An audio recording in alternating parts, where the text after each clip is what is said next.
What does laissez-faire mean?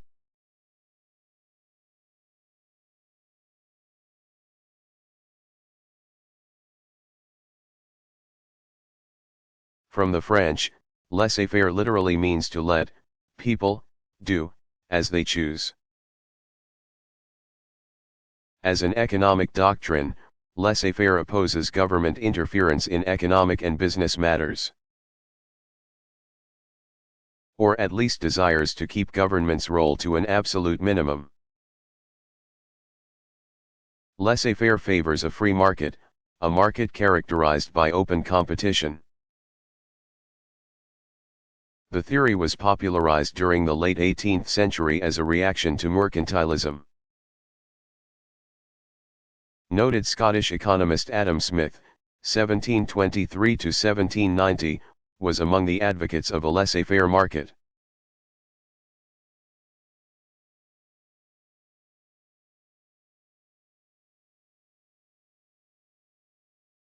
But after nearly 2 decades of accepting the status quo, Friedan asked the question: if women could successfully hold jobs, why shouldn't they?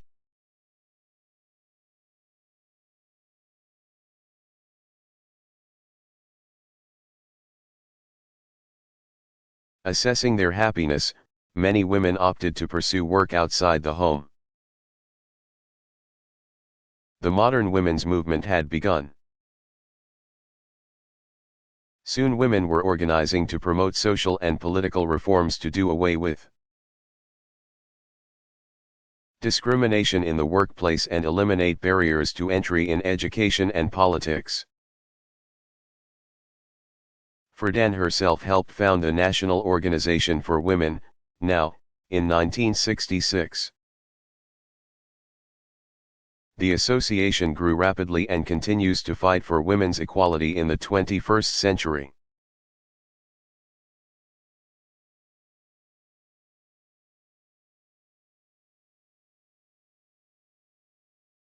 Who was more important to rock and roll, Elvis Presley or the Beatles?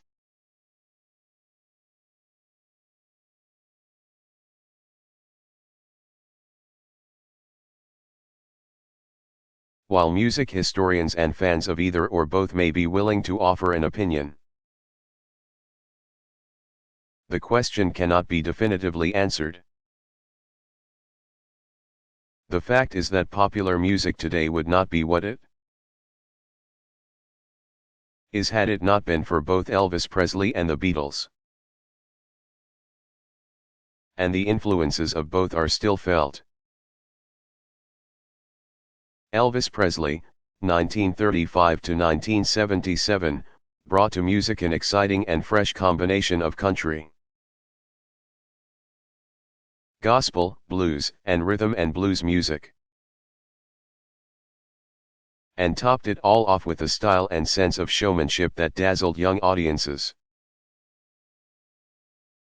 His first commercial recording was That's All Right, Mama in 1954. Which was followed in 1956 by the success of Heartbreak Hotel. Between 1956 and 1969 he had 17 #1 records. Presley defined a new musical style and an era. Among those the American Presley had influenced were 4 English musicians who called themselves the Beatles.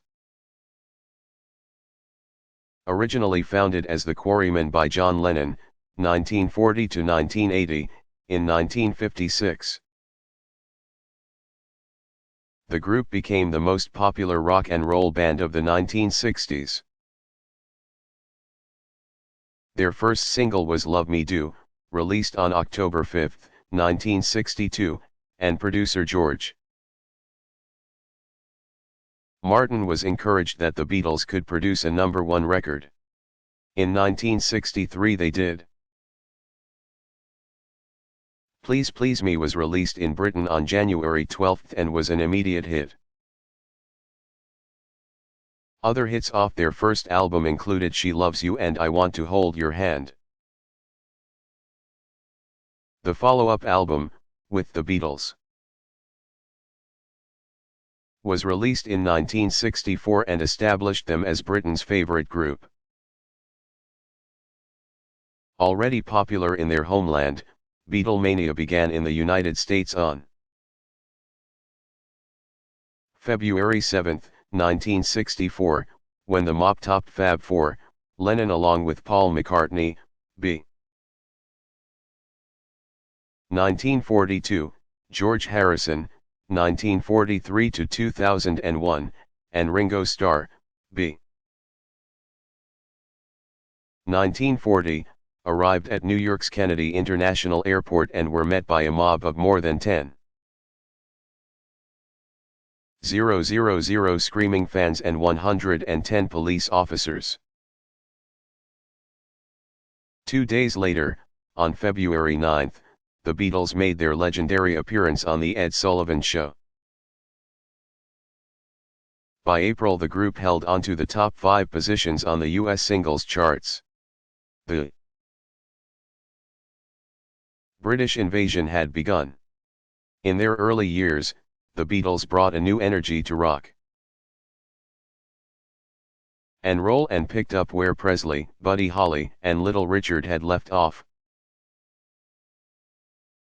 The instrumentation and orchestration of Beatles songs, for which their producer George Martin deserves at least some of the credit, were innovative at the time, and are common for rock music today. Their rock movies, A Hard Day's Night, 1964, and Help,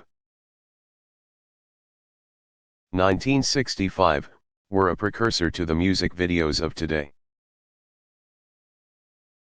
When the band decided to break up, the April 10, 1970, announcement proved to be the end of an era.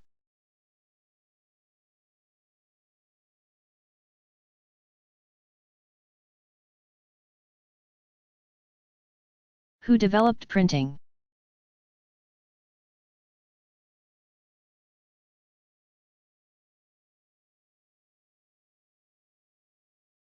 If printing is defined as the process of transferring repeatable designs onto a surface,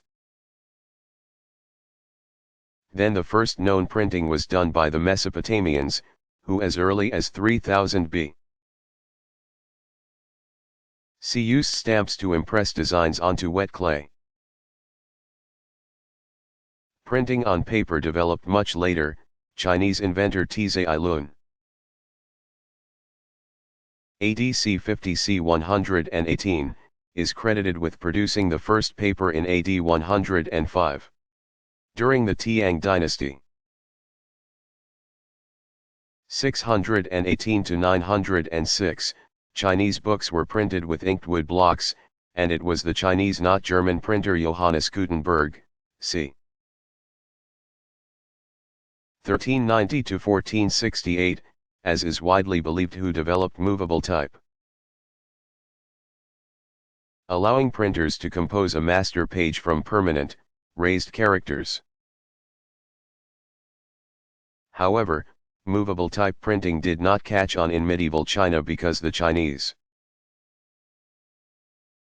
language has some 80,000 characters. Printers found it more convenient to use carved blocks.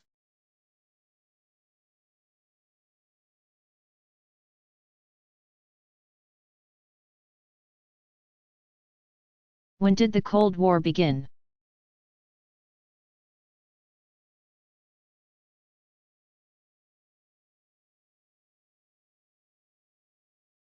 In the years following the conclusion of World War II, 1939 to 45.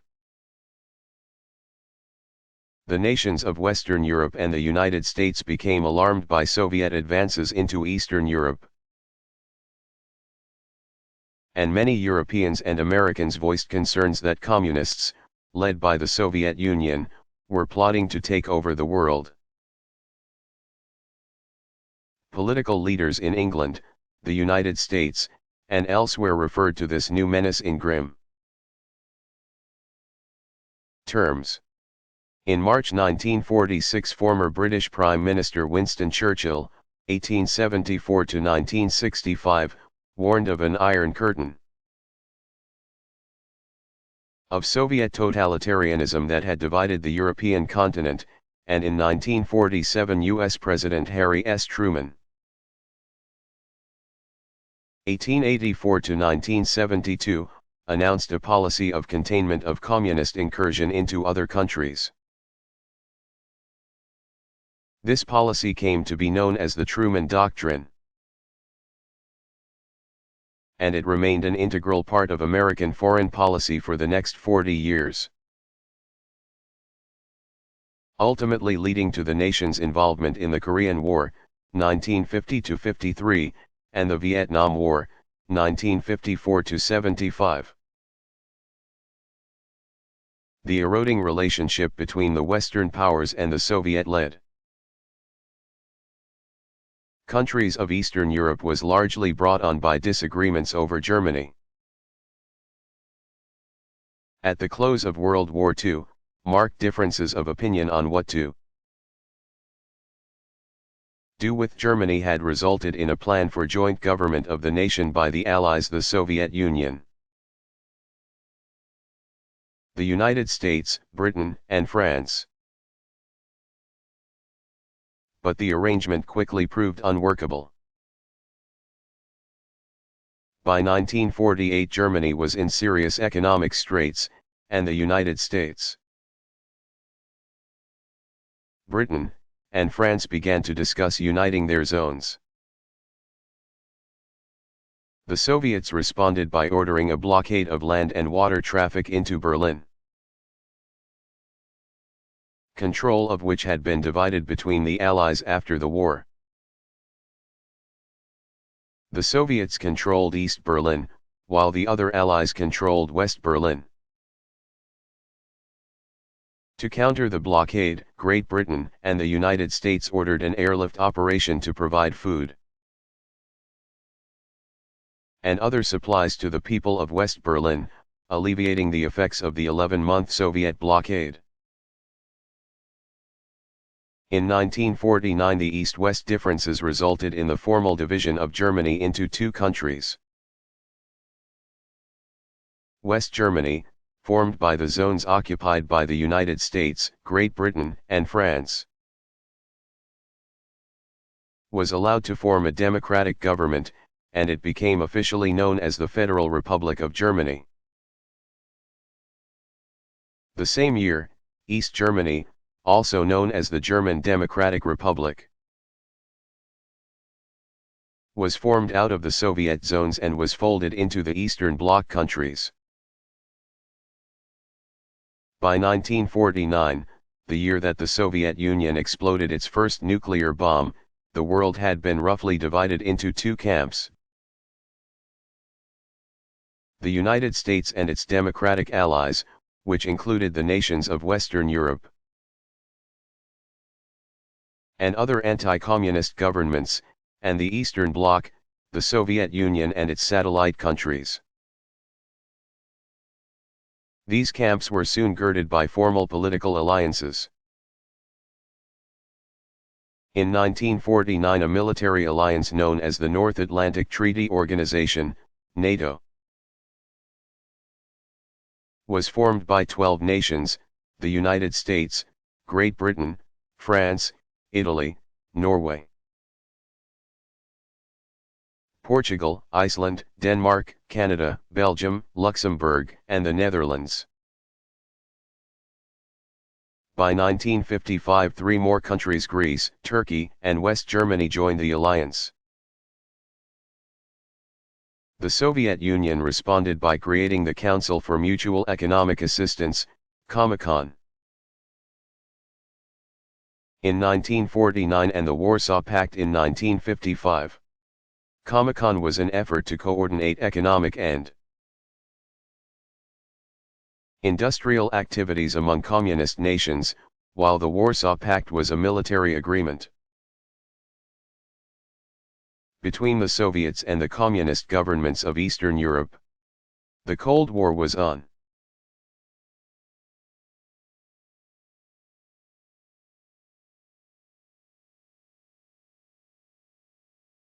Who was Clara Barton?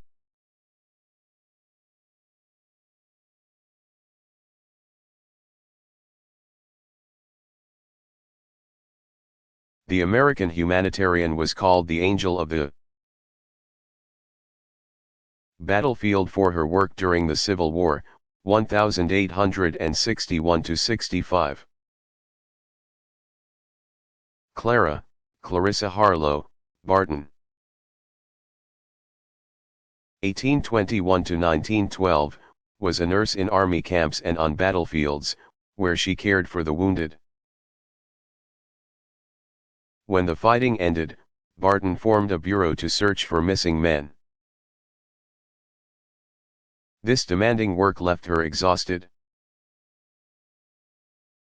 Recuperating in Switzerland in 1869, Barton learned of the newly formed International Red Cross, established 1863. She rallied to the aid of that volunteer organization, tending the needs of those wounded in the fighting of the Franco-Prussian War, 1870–71, which German Chancellor Otto von Bismarck, 1815–1898, had provoked in his attempt to create a unified German Empire. In 1877 Barton began working to form the American Red Cross. Her efforts came to fruition in 1881 with the establishment of the first U.S. branch of the International Red Cross. She became the organization's first president, a post she held from 1882 to 1904. When Johnstown, Pennsylvania, experienced a devastating flood in 1889, Barton took charge of relief work there. She subsequently advocated a clause be added to the Red Cross Constitution, stating that the organization would also provide relief during calamities other than war. She was successful. It is because of Barton that the Red Cross has become a familiar and welcome sight in times of disaster.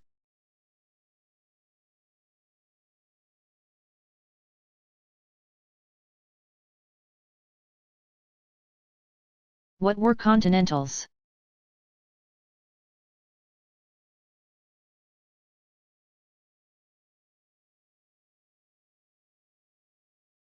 Continentals were the paper money issued by the U.S. government during the American Revolution, 1775–83. The Second Continental Congress, which governed the new nation after the Declaration of Independence, 1776, ran the war effort against Great Britain. The governing body did not have the power to levy taxes, since no constitution had been drawn up yet. So the Congress appealed to each state to contribute to the war fund. However, states that did not face imminent danger, those in which there was no fighting, often did not answer the call. Many of the new nation's most prominent citizens remained loyal to the British and refused to contribute money to the American patriotic cause. Yet money was needed to buy supplies and ammunition, and to pay soldiers. In order to finance the revolution, Congress was compelled to issue paper bills, which promised holders future payment in silver. But as Congress issued more and more Continentals, the currency became devalued because there was not enough silver to back up the promised payments. By 1780 there were so many Continentals in circulation that they had become almost worthless. The phrase "not worth a Continental" was used by Americans to describe anything that had no value. To help solve the financial crisis, some patriotic citizens contributed sums of money. In exchange, they received interest-bearing securities from the government. But funds continued to be scarce. The problem of funding the revolutionary effort was not solved until foreign powers stepped in to aid the fledgling nation in its fight against the powerful British. European loans to the United States, notably from France, were instrumental in the American victory in the Revolutionary War.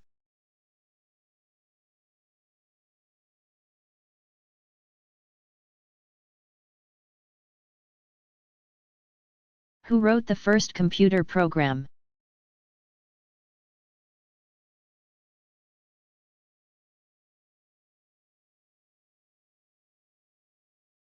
The first functional computer program was written by Grace Murray Hopper, 1906-1992, an admiral of the U.S. Navy. She wrote a program for the Mark I computer. Developed in 1944, the first fully automatic calculator. During the 1950s, Hopper directed the work that developed one of the most widely used computer programming languages, COBOL, Common Business-Oriented Language. She is also credited with coining the slang term bug to refer to computer program errors. The story goes that her machine had broken down,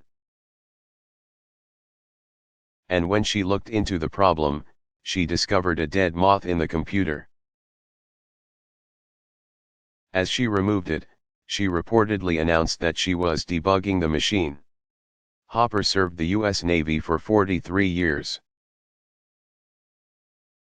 From 1943 to 1986, and retired as its most senior officer. She was also a professor at Vassar College and a programmer for the Sperry Rand Corporation from 1959 to 1971. She is one of the pioneers of computer science. The very first computer program written, though never used, was also by a woman. The English Baroness Augusta Ada Byron, the poet Lord Byron's daughter, born 1815, wrote it for Charles Babbage's analytical engine, which was never completed, and so the program was not tested.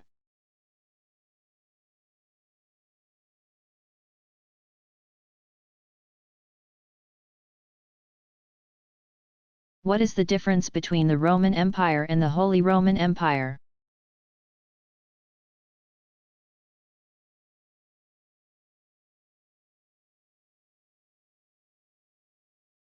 Roughly 4.5 centuries separated the two empires, both of which were comprised of vast regions of Western and Central Europe. The Roman Empire was established in 27 BC, when Augustus, also known as Octavian, 63 B.Ca.D14, the grandnephew, adopted son, and chosen heir of Julius Caesar, 100 to 44 BC, became emperor.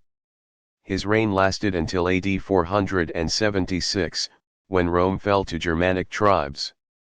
The Holy Roman Empire, HRE,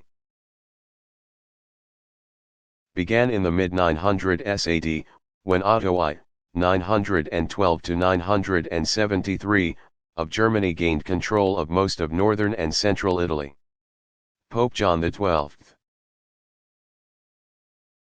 c. 937 to 964, crowned Otto emperor in 962.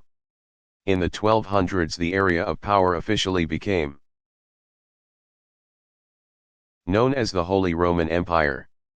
The HRE was dismantled July 12, 1806, in the Confederation of the Rhine, which brought most of the German states under French domination, the result of the Napoleonic Wars. but even after Napoleon Bonaparte, 1769 to 1821, was permanently ousted as head of France in 1815. There were no attempts to reinstate the Holy Roman Empire.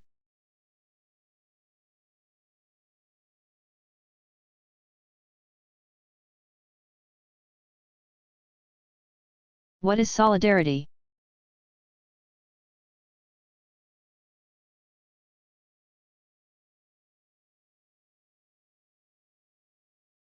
It was a worker-led movement for political reform in Poland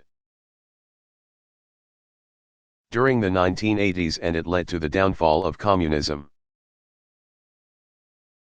The movement was inspired by Pope John Paul II's June 1979 visit to his native Poland, where, in Warsaw, he delivered a speech to millions, calling for a free Poland and a new kind of solidarity. As scholar and author Timothy Garton Ash noted, without the Pope,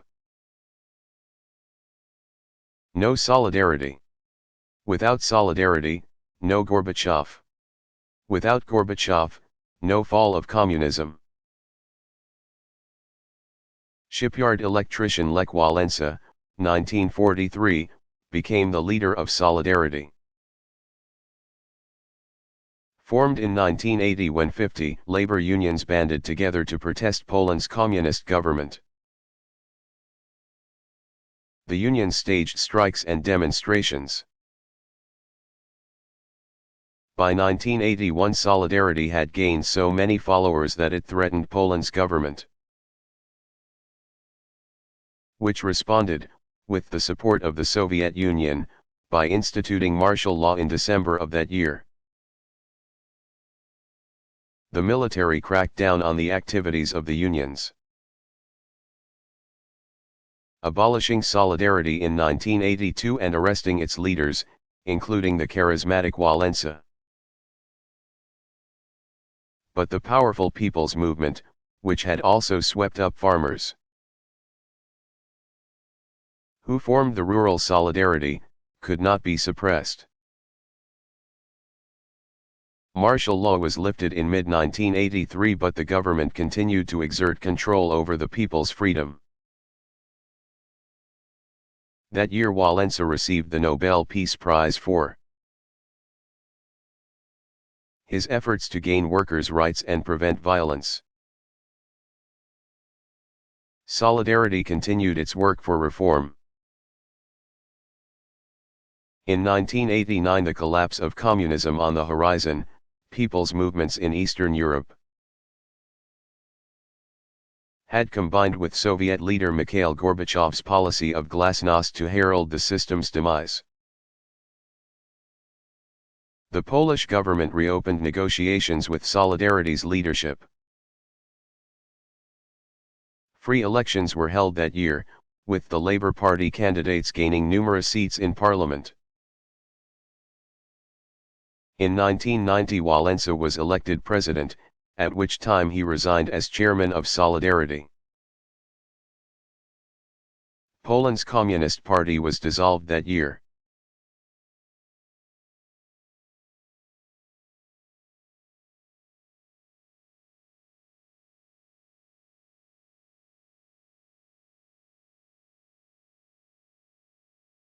What happened in the blackout of 2003?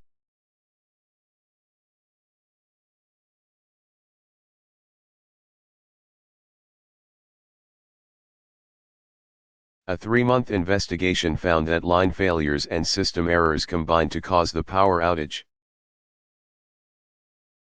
that hit much of the Northeast and Great Lakes portions of the United States, as well as parts of eastern Canada. On August 14, 2003, the blackout affected 50 million people, 40 million of them in the United States.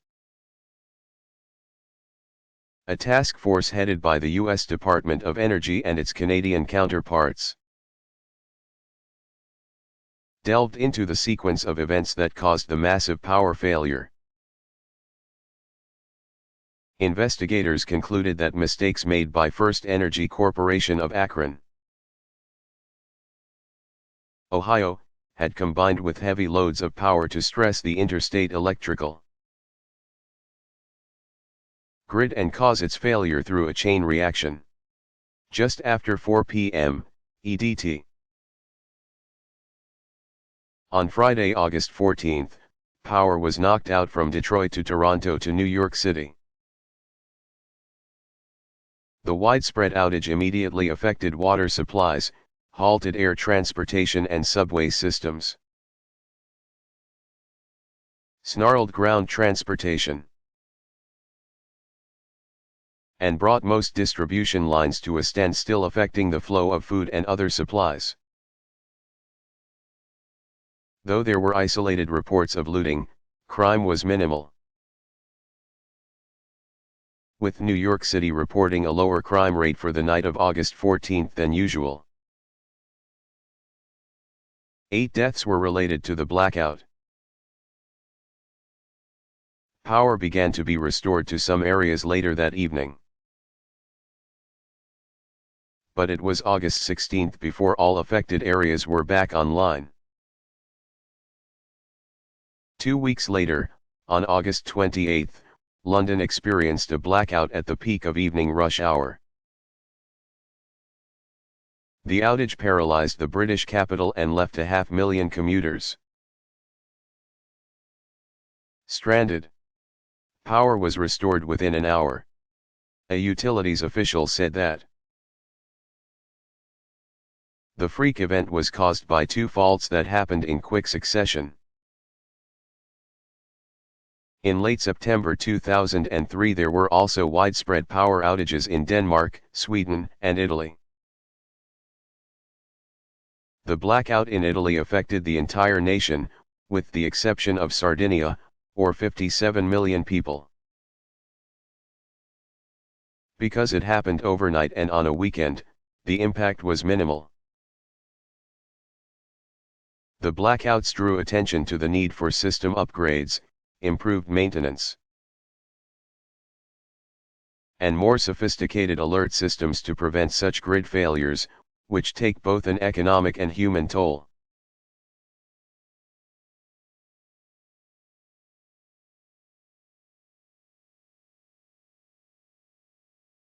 What was Custer's last stand?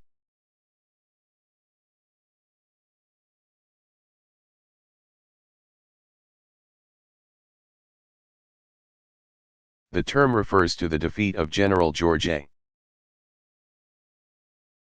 Custer, 1839–1876, at the Battle of Little Bighorn on June 25, 1876. Custer had a national reputation as a Civil War general and Indian fighter in the West. And when he and his troops were outnumbered and badly beaten by the Sioux led by Sitting Bull, c. 1831–1890, just as the country was about to celebrate the 100th anniversary of the Declaration of Independence, the result was a stunning reversal in the national mood. Little Bighorn was part of a series of campaigns known collectively as the Sioux War. Several events led to the conflict that became Custer's last stand. The Sioux were non-treaty Indians, which means they had refused to accept the white-dictated limits on their territory. They were outraged at the repeated violation of their lands by the onrush of miners to new gold strikes in the Black Hills of South Dakota. Further, there had been 8 attacks by the Sioux on the Crow who were living on reservation land.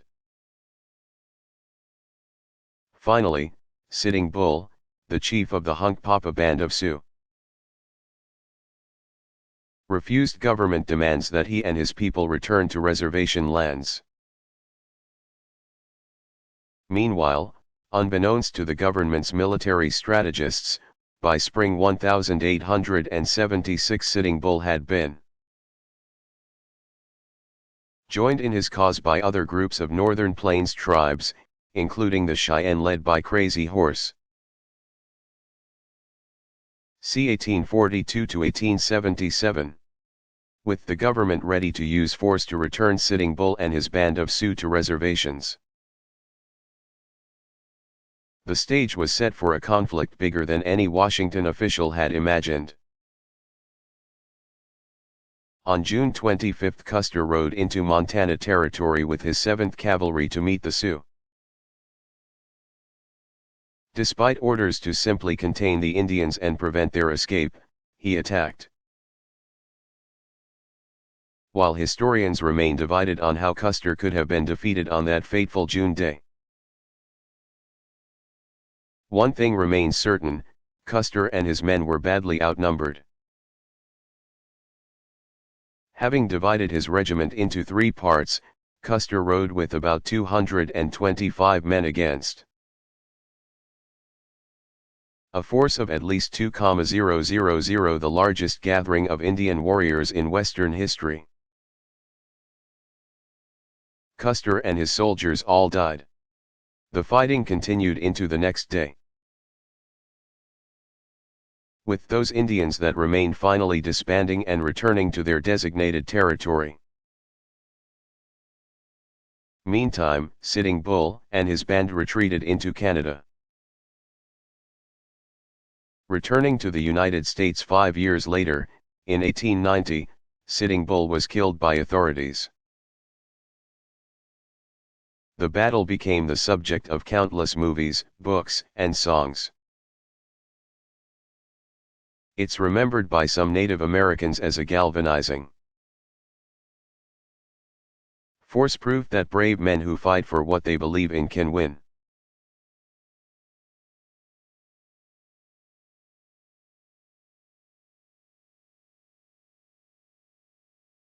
What is karma?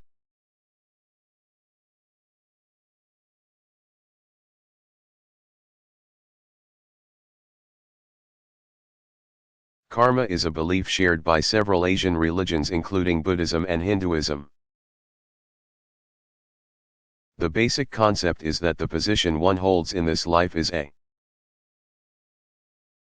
result of one's actions and conduct in previous lives or incarnations. Therefore, actions and thoughts in this life can influence one's future destiny. The goal of many Eastern religions is to be freed from the cycle of karma by following certain religious practices. The word originates from the Sanskrit karma, meaning work or fate.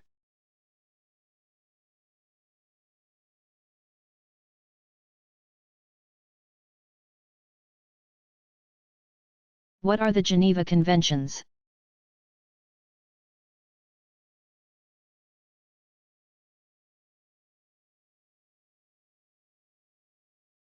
The Geneva Conventions are humanitarian treaties signed by almost all of the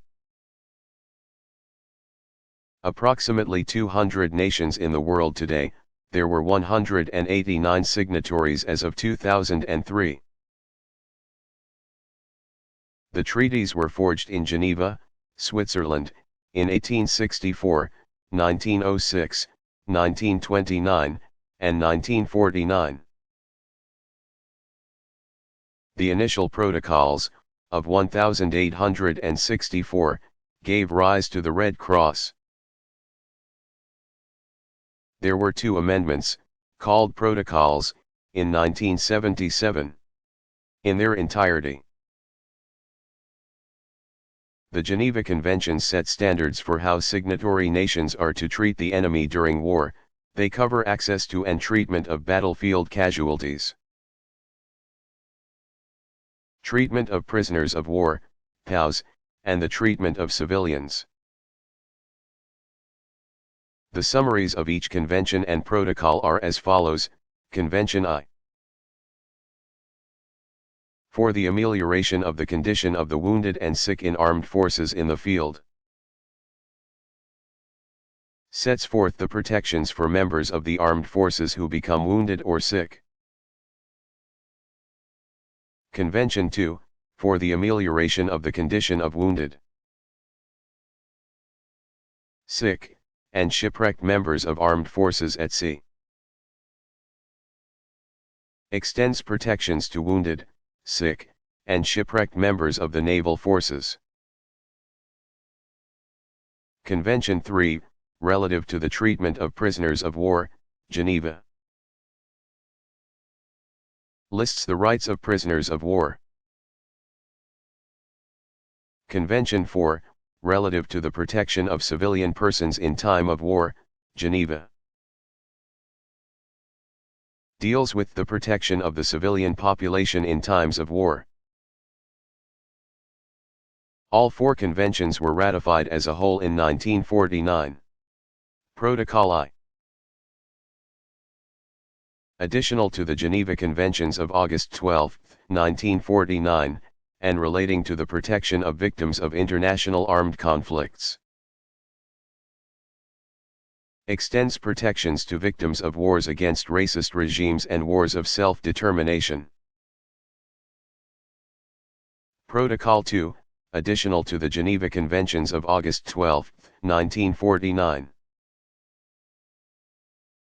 And relating to the protection of victims of non-international armed conflicts.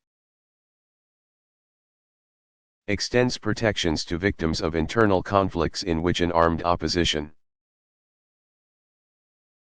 controls enough territory to enable them to carry out sustained military operations. The Geneva Conventions, along with the Hague Conventions, 1899, 1907, comprise much of what is called international humanitarian law, IHL. Because so many nations of the world have ratified both the Geneva Conventions and the Hague Conventions,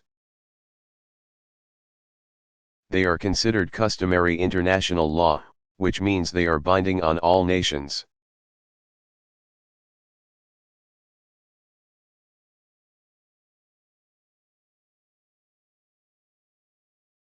Who were the apostles?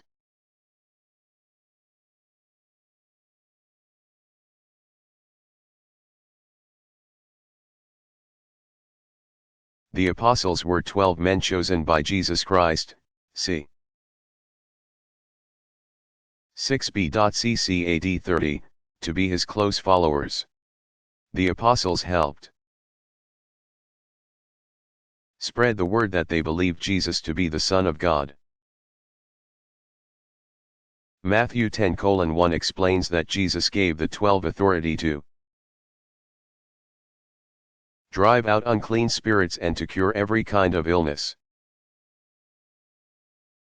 In Matthew 10:2-4, the names of the 12 apostles are given as Simon Peter,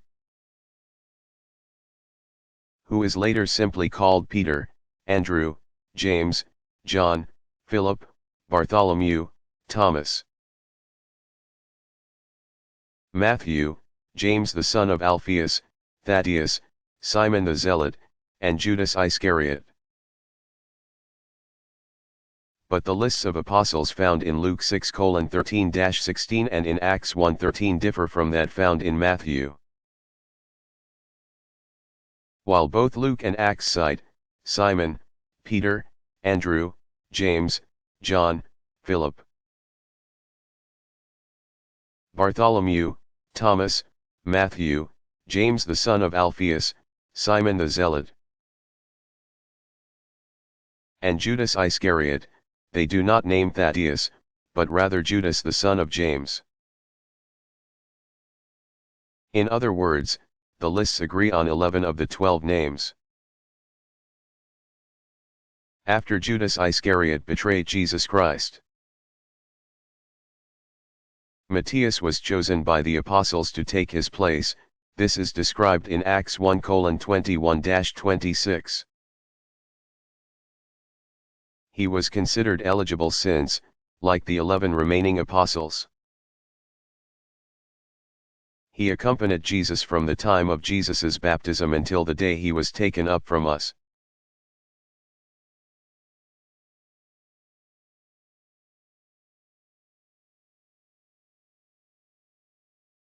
Why does the President of the United States give a State of the Union address?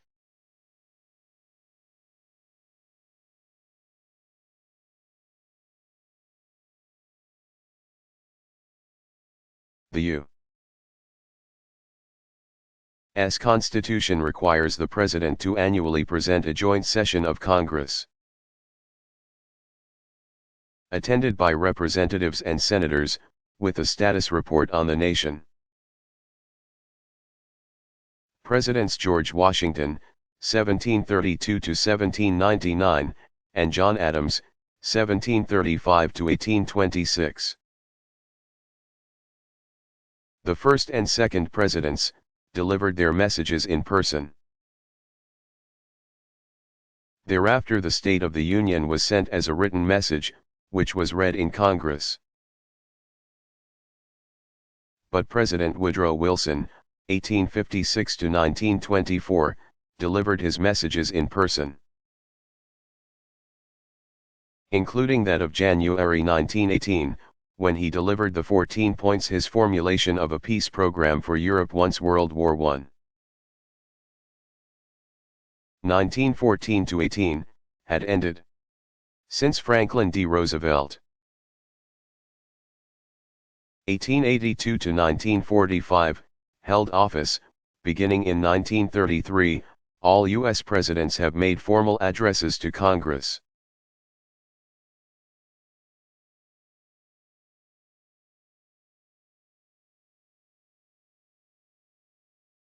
Who were the Puritans?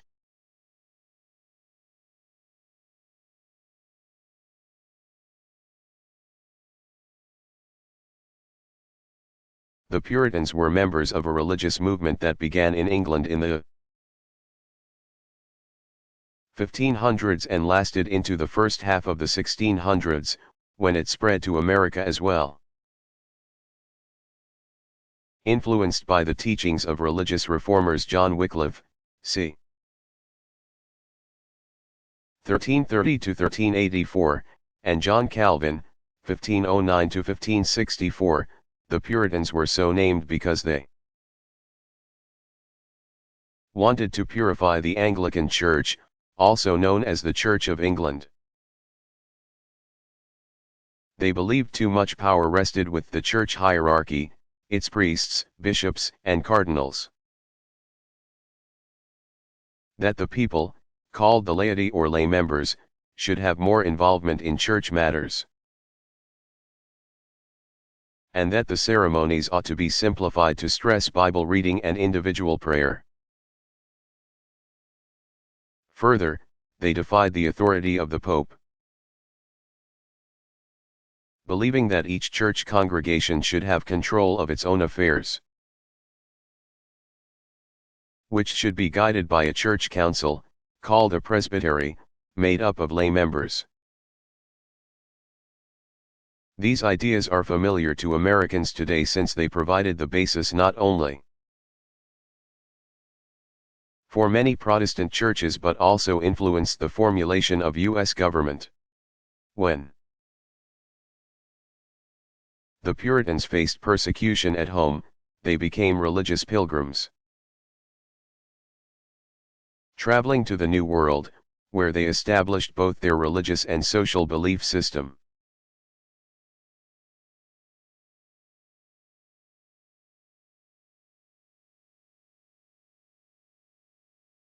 Why was the invention of the reaper important to the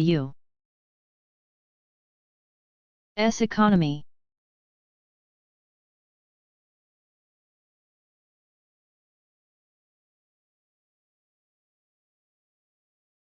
Reapers, machines developed in the early 1800s to help farmers harvest grains such as wheat, dramatically increased overall grain production and consumption in the United States and the rest of the world. The first commercially successful reaper was built in 1831 by Virginia-born inventor Cyrus Hall McCormick. 1809 to 1884, who patented it in 1834 and first sold it in 1840 in Virginia.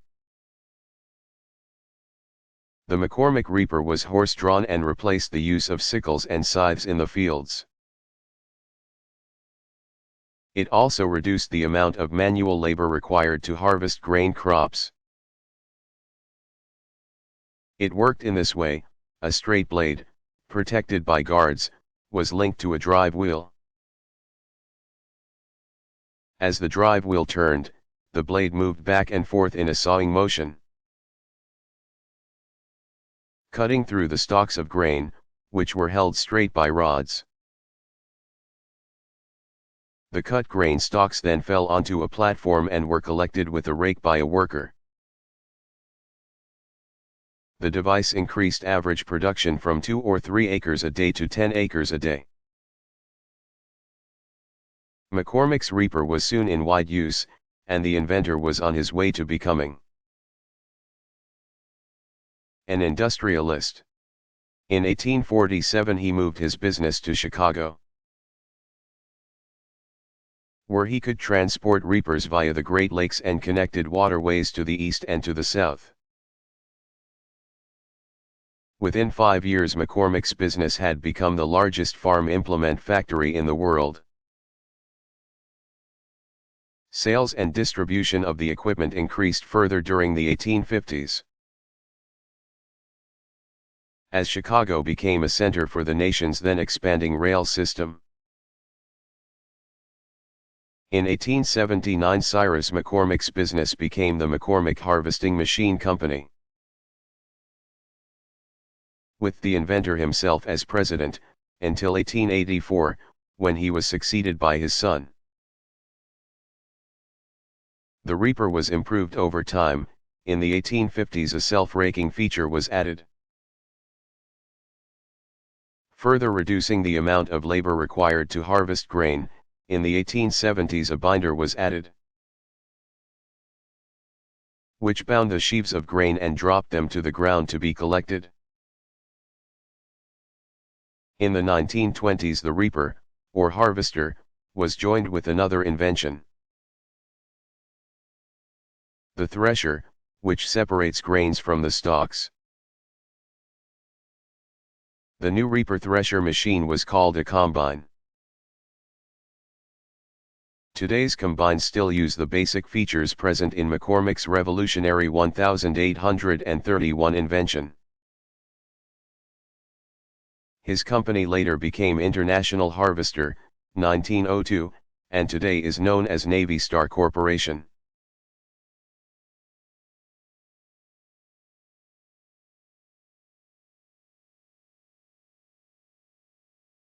What was radio's immediate cultural impact?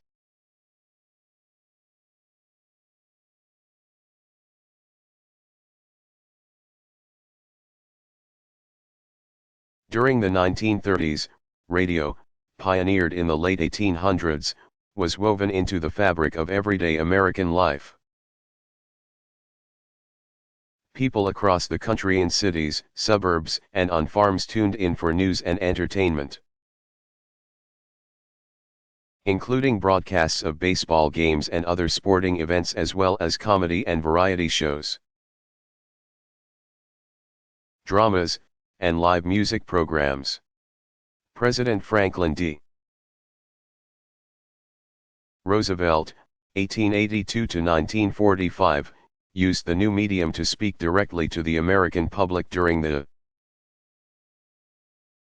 trying times of the Great Depression, broadcasting his fireside chats from the White House.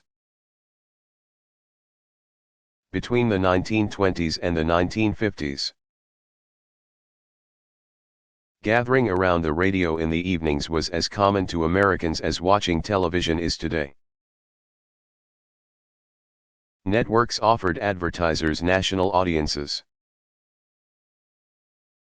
and corporate America eagerly seized the opportunity to speak directly to people in their own homes. The advent of television in the 1950s and its growing popularity over the next 2 decades changed the role of radio in American life. Having lost their audience to TV, radio programmers seized rock music as a way to reach a wide, albeit a very young, audience. Many argue that the rise of the musical genre kept radio alive. In the decades since, radio programming has become increasingly music-oriented. Talk and news programming are also popular.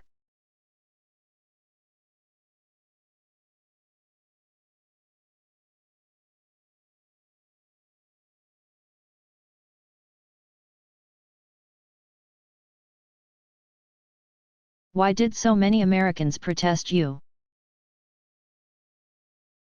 involvement in the Vietnam War?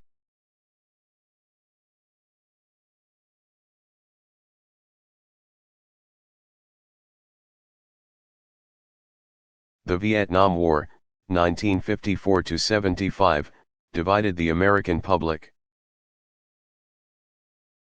The anti-war movement maintained that the conflict in Southeast Asia did not pose a risk to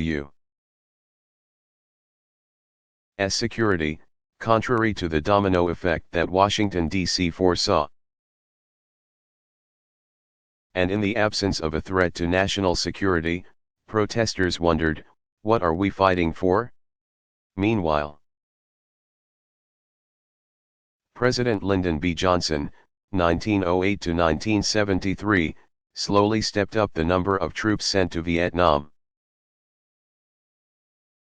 Many never came home, and those who did came home changed. Mass protests were held, including the hallmark of the era, the sit-in. Protesters accused the U.S. government of not only involving Americans in a conflict in which the country had no part, but of supporting a corrupt, unpopular and undemocratic government in South Vietnam. Those Americans who supported the nation's fight against communism eventually became frustrated by the United States' inability to achieve a decisive victory in Vietnam. Even for the so-called hawks, who supported the war, the mounting costs of the war hit home when President Johnson requested new taxes. As the casualty count soared, public approval of U.S. participation in Vietnam dropped. By the end of the 1960s, under increasing public pressure, the government began to withdraw American troops from Vietnam. The evacuation of the ground troops was not complete until 1973. But even then, soldiers who were missing in action, MIAs, and prisoners of war, POWs, were left behind.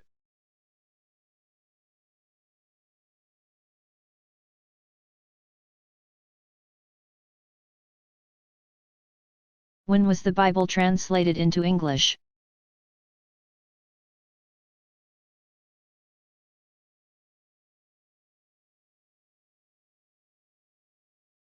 The earliest English-language translations of any part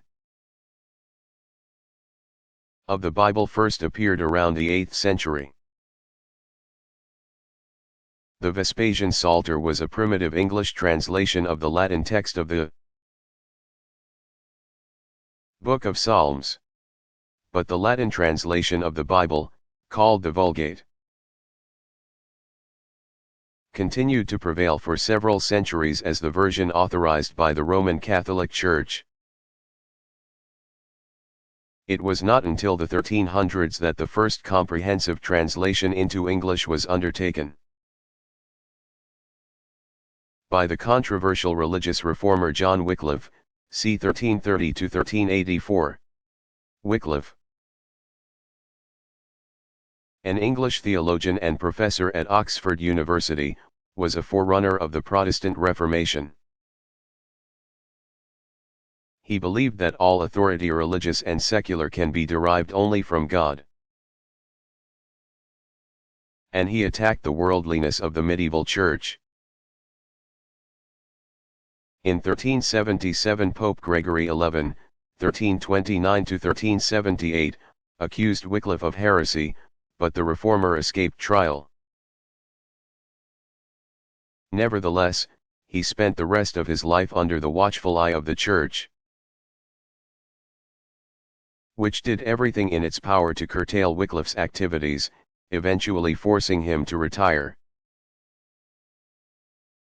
He managed to initiate the first complete translation of the Bible, which was finished by his followers. As an early leader of the Reformation, the Anglican priest William Tyndale, c. 1494–1536, believed that the scriptures needed to be available to everyone, not just the scholarly or learned. So he began translating the New Testament and the Pentateuch, the first 5 books of the Old Testament. Genesis, Exodus, Leviticus, Numbers, and Deuteronomy, from Greek and Hebrew into English. He also referred to his friend Martin Luther's, 1483–1546, German translation of the Bible.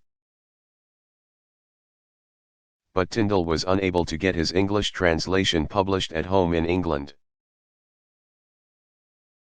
where the Anglican Church was determined to seize the work. In 1524 he fled the country for Germany, where he worked for the next 5 years to get his translations into print. Copies of it were smuggled back into England. Eventually he was arrested in Antwerp, Belgium, and condemned for heresy by the Roman Catholic Church. Tyndale was burned at the stake in 1536. His version later became the chief basis for the King James Version of the Bible, 1611.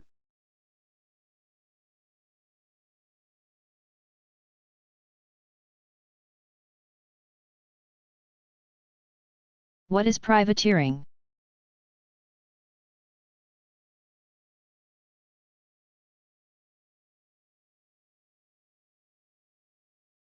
Privateering is the hiring of privately owned ships and their crews to fight during battle. The practice, dating back to the 1400s, continued well into the 1800s. Eventually replaced by the development of strong navies. Privateers were, essentially, gunboats for hire. They played a crucial role in the American Revolutionary War, 1775–83, after the Second Continental. Congress authorized their use on March 18, 1776, enabling the colonists to capture about 600 British ships. The Americans would again employ privateers in the War of 1812, 1812–14. But during times of peace, some privateers turned to pirating, which at least in part prompted European nations to sign the Treaty of Paris of 1856, which ended the Crimean War, 1853–56, and outlawed privateering. Since the United States had relied on privateers in the past and had yet to develop its own navy, the Americans did not sign the treaty. While there was some privateering during the American Civil War, 1861–65, the need for them soon subsided as navies developed by enlistment and draft. Privateering has not been used in more than 100 years.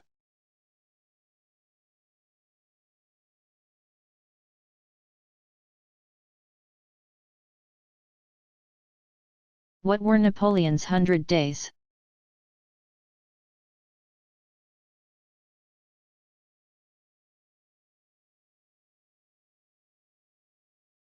The term refers to Napoleon Bonaparte's last 100 days as ruler of France.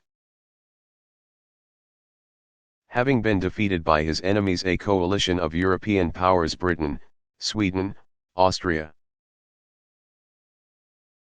and Prussia, who aligned themselves against Napoleon's domination. The emperor abdicated the throne in the spring of 1814, and was exiled to the island of Elba in the Mediterranean Sea. There he heard of the confusion and discontent that came after he had descended the throne. He left Elba, and with more than 1,000 men, arrived on the French coast at Caen and marched inland to Paris. Hearing of his arrival, the new Bourbon king, Louis XVIII, 1755 to 1824, fled. On March 20 Napoleon began a new reign, but it was only to last until the European allies defeated him again. At the Battle of Waterloo, June 12 through 18. After that battle, the so-called Little Corporal, for his diminutive stature, was permanently exiled to the British island of St. Helena, where he remained until his death in 1821.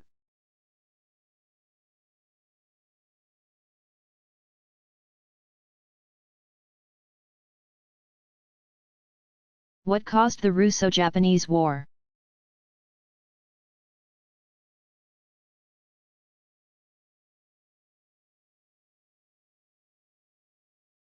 From 1904 to 1905 the war was fought by Russia and Japan over their interests in China, particularly Manchuria and Korea, areas of strategic importance to each country. Before fighting broke out, Japan moved to settle the conflict, but the overture was rejected by Tsar Nicholas II. 1868 to 1918, and Japan soon severed all diplomatic relations, on February 6, 1904, with Russia. 2 days later the Japanese issued a surprise attack on Russian ships at Lushan, Port Arthur, Manchuria. On February 10 Japan officially declared itself at war with Russia. The battles both on land and at sea went badly for the Russian forces, which could not be adequately reinforced or supplied to meet the powerful and disciplined Japanese. Early in 1905, the war effort already unpopular back home, revolution broke out in Russia, further weakening the country's resolve. After an 8-month siege at Lushan, it became clear that Russia could no longer muster a fight. Further, the war was expensive for Japan, which sought the intervention of the United States in settling the conflict. President Theodore Roosevelt, 1858 to 1919, became involved in mediating the dispute. A peace treaty was signed September 5, 1905, at a shipyard in Portsmouth, New Hampshire, following 1 month of deliberations. The terms of the treaty were these: both nations agreed to evacuate Manchuria. Russia ceded to Japan the southern half of Sakhalin Island, which lies between the two countries. The island was ceded back to Russia after World War II. Korea became a Japanese protectorate, and Russia transferred to Japan the lease of China's Liaodong Peninsula. And so Japan emerged as a power onto the world scene.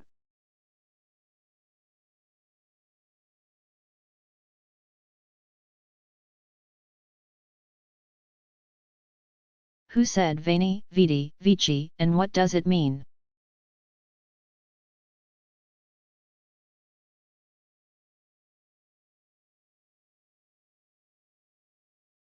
The famous words were written by Roman statesman and general Julius Caesar, 100–44 B.C., as he announced the victory of his army in Asia Minor in early August 47 BC. The extraordinarily concise message which Caesar dispatched to Rome, means simply I came, I saw, I conquered. The general had defeated Pharnaces II, 63–47 BC. In a fight for control of Pontus, an ancient kingdom in Northeast Asia Minor. The brief but decisive battle took place near Zela, in present-day Turkey.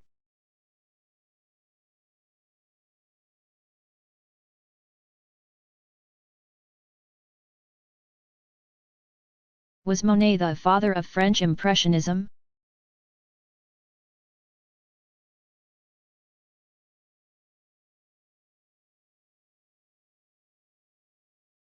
Though the movement was named for one of Claude Monet's, 1840–1926, paintings and his water lilies. 1905, are arguably the most well-known and highly acclaimed Impressionist works. Impressionism is actually rooted in the works of the group's spiritual leader, Edouard Manet, 1832–1883.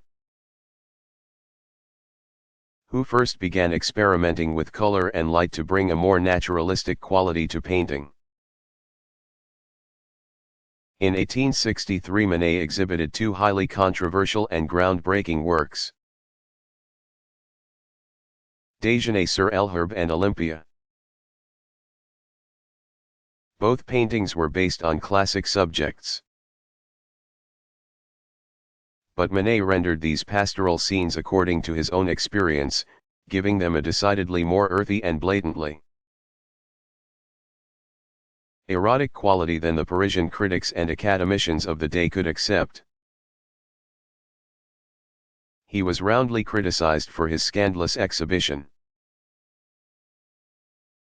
Nevertheless, Manet persevered, and in 1868, with his portrait of the French writer Émile Zola, he again challenged the art world and its values. A critic for Le National denounced the portrait and cited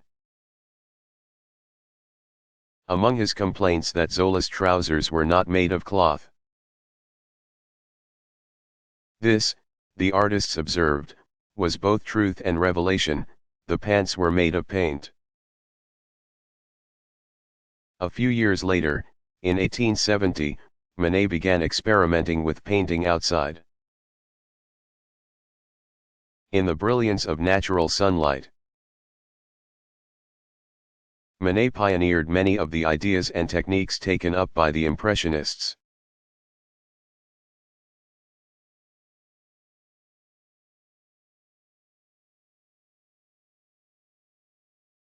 How was it that Anne Frank's diary survived World War II?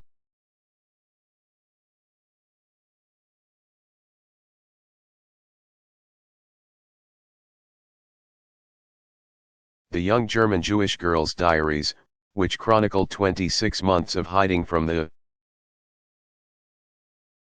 German authorities in Amsterdam during World War II, 1939–45, were given to her father,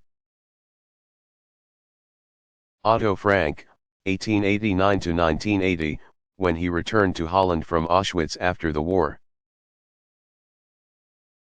The notebooks and papers had been left behind by the secret police, and were found in the Frank family's hiding place by two Dutch women who had helped the fugitives survive. Otto Frank published his daughter's diaries in 1947. 20 years later, the English-language edition, The Diary of a Young Girl, was released. It was subsequently made into a play and a film, both called The Diary of Anne Frank. The diary is an astonishingly poignant account of the suffering and heroism during the Nazi occupation of the Netherlands. Anne Frank, born in 1929, had known religious persecution her entire life. She was only 4 years old when her family escaped Nazi Germany in 1933 and fled to the Netherlands. During the Nazi occupation of that country, beginning in 1942, the Frank family hid in a secret annex behind her father's office at 263 Prinsengracht in Amsterdam. It was there that Anne lived with 7 others for just more than 2 years, recording her thoughts in 3 notebooks. But the family was finally found, on August 4, 1944, by the Nazis, who arrested them and put them in German concentration camps. In March 1945, 2 months before the German surrender, Anne Frank died of typhoid fever in the Bergen-Belsen concentration camp. Of the 8 who had hidden in the secret annex, Anne's father, Otto, was the only survivor.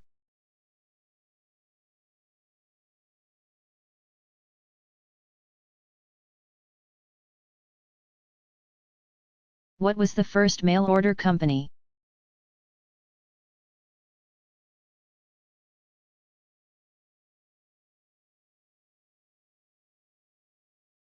The mail order business was pioneered by retailer Montgomery Ward and Company. Founded in 1872 in Chicago when American merchant Aaron Montgomery Ward, 1843 to 1913, set up shop over a livery stable and printed a one-sheet catalog of bargains. Midwestern farmers, hurt by low farm prices and rising costs, were a ready market for the value-priced goods, which were shipped by rail to rural customers. Originally called the Original Grange Supply House, Montgomery Ward offered 30 dry goods priced at $1 or less and provided special terms of sale for Grange members. The Grange is an association of farmers. Ward bought merchandise directly from wholesalers and, since he did not maintain a store building, overhead was low. By 1876 Ward's catalog had grown to 150 pages, in 1884 it was 240 pages and offered nearly 10,000 products, including household items, such as furniture, cutlery, and writing paper. Farm implements, such as harnesses and tools, and fashions, such as ready-made apparel and parasols. Ward offered customers satisfaction or your money back.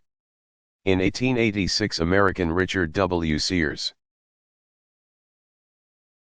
1863 to 1914, entered the mail order business, opening operations in Minneapolis, Minnesota. He moved the business to Chicago the following year and sold it in 1889. In 1893 he joined with Alva C.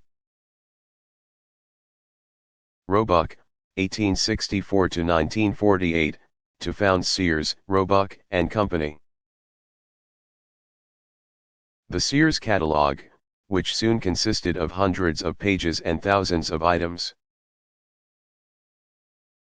became popularly known as the Wish Book. Montgomery Ward and Sears Roebuck were aided by the U.S. Postal Service's expansion into remote areas. Beginning in 1896 mail could be delivered via the RFD, Rural Free Delivery. In 1913 parcel post was added to the Postal Service's offerings, further benefiting the mail order houses and their growing lists of customers. Montgomery Ward and Sears Roebuck offered rural America more than merchandise. The mail order houses were farm families linked to the greater consumer society that was emerging at the turn of the century. Regardless of geography, rural Americans could purchase store-bought goods. Manufactured goods that were mass-produced in factories.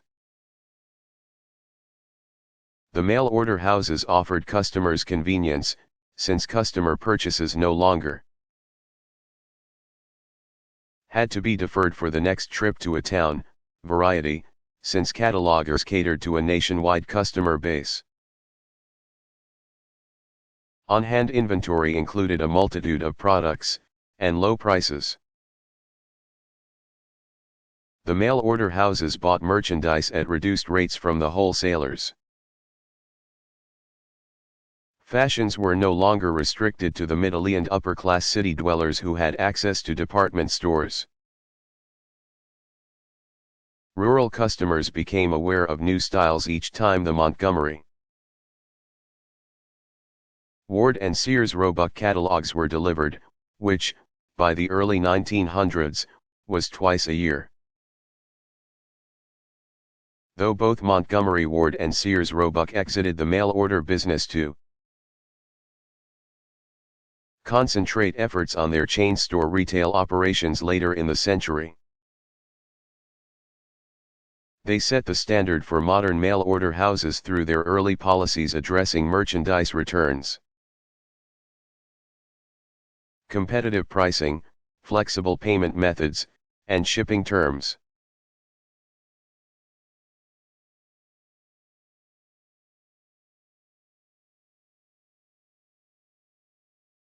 What was Al Capone tried for?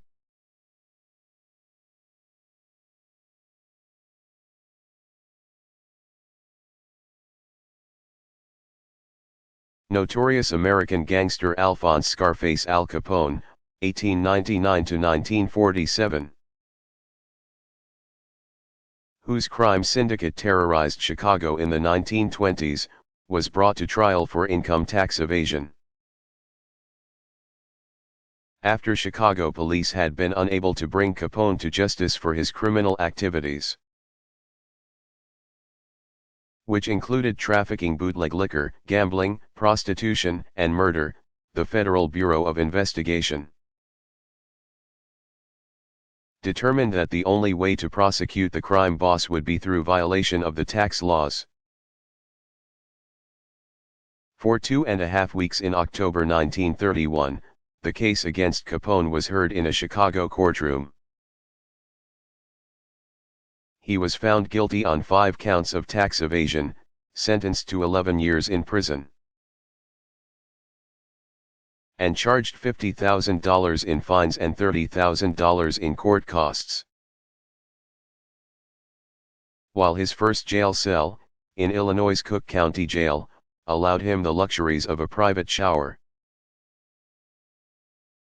phone conversations, telegrams, and even visits by other gangsters, including Lucky Luciano and Dutch Schultz. Capone was eventually moved to Alcatraz Island in San Francisco Bay, where he received no privileges. Released in 1939, Capone lived out his remaining years with his wife and son in Miami Beach, where he was reportedly haunted by imaginary killers.